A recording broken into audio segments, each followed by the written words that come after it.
ప్రైజ్లార్డ్ దేవుని నామానికి మహిమ కలుగును గాక. ప్రియ దేవుని బిడ్డలారా, ఈరోజు దేవుడు మనకి కాపరిగా ఉంటే మన జీవితాలు ఎలాగుంటాయో కీర్తన 23లో మనము చూస్తాం.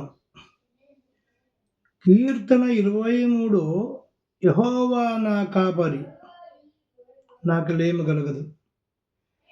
పక్షక బయలులు నన్ను ప్రొడుండజేయును, శాంతికరమైన జలముల యొద్దకు నన్ను నడిపించును.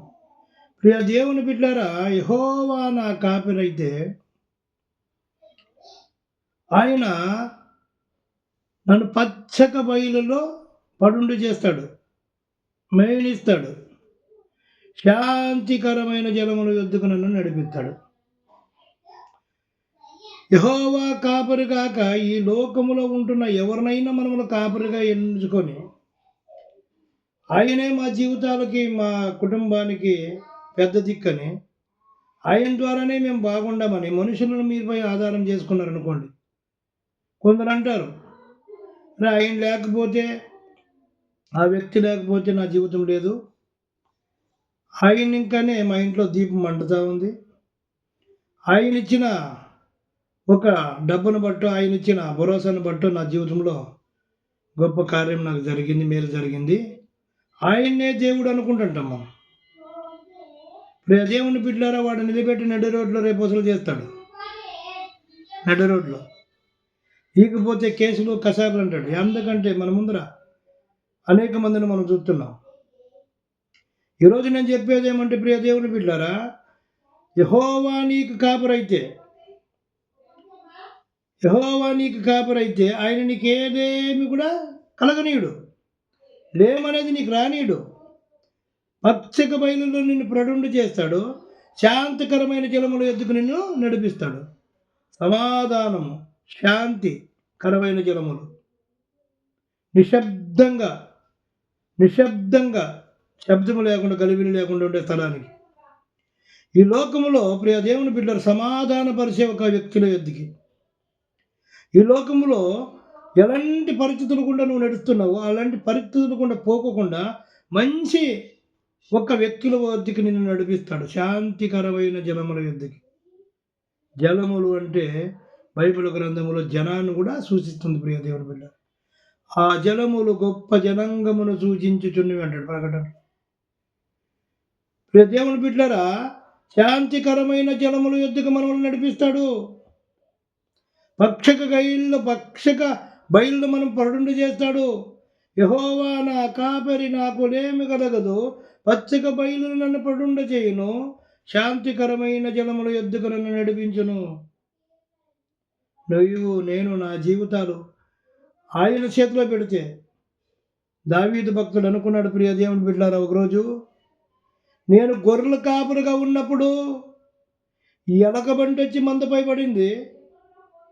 ఒక గొర్రెని పట్టుకొని తింటుంటే దానిపై ఫైట్ చేసి ఆ గొర్రెని నడిపించుకుంటాడు దావీదు. మరొక్కసారి సింహం వచ్చి సింహం మీద పడితే, గొర్రెల మీద సింహంతో ఫైట్ చేసి గొర్రెని నడిపించుకుంటాడు దావీదు. అంటే దావీదు ఒక ఆలోచన ఏమంటే, మానవుడుగా, మనిషిగా ఈ గొర్రెలు కాపుతొత్తేనే ఇంత జాగ్రత్తలు తీసుకుంటే, ప్రాణానికి తెగించి ఆ గొర్రెని నేను కాపాడుకుంటే, ప్రాణానికి తెగించి ఆ ప్రాణం కాపాడటం వెళ్తూ నేను ప్రాణం కూడా లెక్క చేయకుండా దానిపైన పోరాడితే, మరి యెహోవాయే నా కాపరైతే నాకు లేమి కలగదు. ఏది కొరతుండదు, ఇంకా ఏది కూడా కొరతుండదు. ప్రియ దేవుని బిడ్డారా, అర్థం చేసుకోండి. దేవుడు కాపరిగా ఉన్నప్పుడు కుటుంబంలో ఎటువంటి సమస్యలు రావు. ప్రియ దేవుని బిడ్డ, మనుషులను ఆధారం చేసుకొని ఈరోజు ఎవరో నాకు ఇస్తున్నారని, ఆయన లేకపోతే మా జీవితాలు లేవని పోయి ఈరోజు కుటుంబాల్లో ఉండే ఇంట్లో ఉండే స్థలాలు లేదా ఇంట్లో వచ్చే ప్రతి రూపాయి కూడా ఇంట్రెస్ట్కి వాళ్ళ కట్టుకుపోక గలాట్లు, కేసులు, కషార్లు. ప్రియ దేవుని బిడ్డారు, నెమ్మది, శాంతి, సమాధానం కరువైపోయి ఇంట్లో ఉండలేక, చేతులకు డబ్బులు వస్తున్నట్టే అప్పులలో కాటుకు తట్టుకోలేక బారిపోయి బయట దాపెట్టుకున్నాడు ఆయన. వాళ్ళు చూసి టైం ఇచ్చి చేత కాకుండా కాలానికి ఇంక లాస్ట్కి వెళ్తే వసూలు చేసేది కాదు అన్నప్పటికి చెక్ బంప్స్ వేసి చెక్ బ్యాంకులో బంప్స్కేసి అది చెక్ బంప్స్ అయితే దాన్ని తీసుకొని వచ్చి కోర్టులో లాయర్ చేతిలో పెట్టి లాయర్ ముఖాంతరంగా కేసు నడిపించి మనల్ని తీసుకొని పోయి కోర్టు మెట్లు ఎక్కిస్తారు. ప్రియ దేవుని బిడ్డలారా, మనిషిని నువ్వు ఆధారం చేసుకుంటే ఇలాంటి పరిస్థితులు కూడా నడవలసి వస్తుంది. యెహోవాని నువ్వు ఆధారం చేసుకుంటే ఆయన ఇచ్చిన దానికి ప్రతిఫలంగా ఆయన ఆశించేది నేను ఇంకా. ప్రియ దేవుని బిడ్డలారా, ఆయన నీ ఆస్తిని కాదు, నీ ధనాన్ని కాదు, నిన్నే కోరుకుంటున్నాడు. ఆయన నీ మేలు కోరుకుంటున్నాడు, నీ కుటుంబాన్ని, నీ రక్షణ కోరుకుంటున్నాడు. ఆయన కుమారుడుగా నువ్వు ఉండాలి. ఆయన కుమారుడుగా ఉంటూ ఆయన చెప్పిన ఒక్క విధంగా నువ్వు నడుచుకోవాలి. అలాంటి కాపరి మనకు ప్రియ దేవుని బిడ్డలారా కలిగి ఉండటం ఎంత మేలు. దావీదు జీవితంలో దేవునితో ఎంత అనుభవము.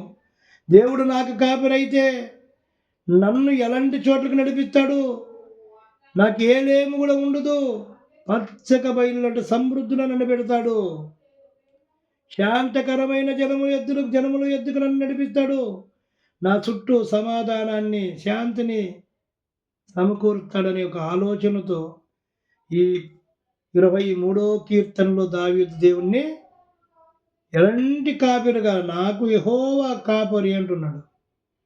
ఆయన గొర్రెగా, ఆయన బిడ్డలుగా, ఆయన కాపరిగా ఎంచుకొని మనం అందరం కూడా ప్రియ దేవుని బిడ్డరా ఆయన ఒక పాది సన్నిధితో గోజాడుతూ మన కుటుంబాలను మనం కట్టుకుందాం. ప్రార్థన చేస్తాను. అందరూ కూడా కళ్ళు మూసుకోండి.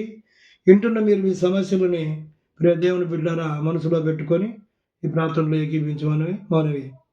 మహాపరిశుద్ధుడు ప్రియ పరలోకమందున్న తండ్రి, అయ్యా నువ్వు కాపరిగా ఉన్నప్పుడు మా కుటుంబాలకి ఏలేమీ ఉండదని దావీదు భక్తుడిని ఆయన ప్రభు యేసయ్య అవును ఆయన 23వ కీర్తనలో ఆయన రాయించిన విధానం, ఆ మాటలను ధ్యానిస్తున్నప్పుడు నాయన నాకు ఎంతో భరోసా, ధైర్యం. అలాగే చూస్తున్నా నా తరపున వీడియోని చూస్తున్నా, నీ మాటలు వింటున్న నీ బిడ్డలు కూడా కుటుంబంలో ఏదైనా కొరతలు ఉంటే దేవా వారికి నువ్వు కాపరిగా, ఆ కుటుంబాలకి యజమానుడిగా వారిని నడిపిస్తూ వారిని కబంధ హస్తంలో భద్రపరచమని తండ్రి, ఆ కుటుంబాలకు మీరు ఆధారమై అవును తండ్రి శాంతి సమాధానాన్ని సమకూర్చమని తండ్రి, మమ్మల్ని మా పరిచయాన్ని మా కుటుంబాలను కూడా మీ చేతులకు అప్పగించుకుంటూ యూట్యూబ్ ద్వారా ఎంతమంది అయితే నాయన ప్రభు వాక్యాన్ని వింటుంటారో వారందరికీ కూడా మీ దీవులను నిండారగా నా తన ప్రభు కుమ్మరించమంటారు. మా ప్రభును ఈ లోక రక్షకుడైన యేసుక్రీస్తుల వారి అతి శ్రేష్టమైన నామని ప్రార్థన అడిగి ఏడుకొని పొందుకొని ఉన్నామని నమ్ముచున్నాం పరమ తండ్రి. ఆమేన్, ఆమేన్, ఆమేన్, ఆమేన్.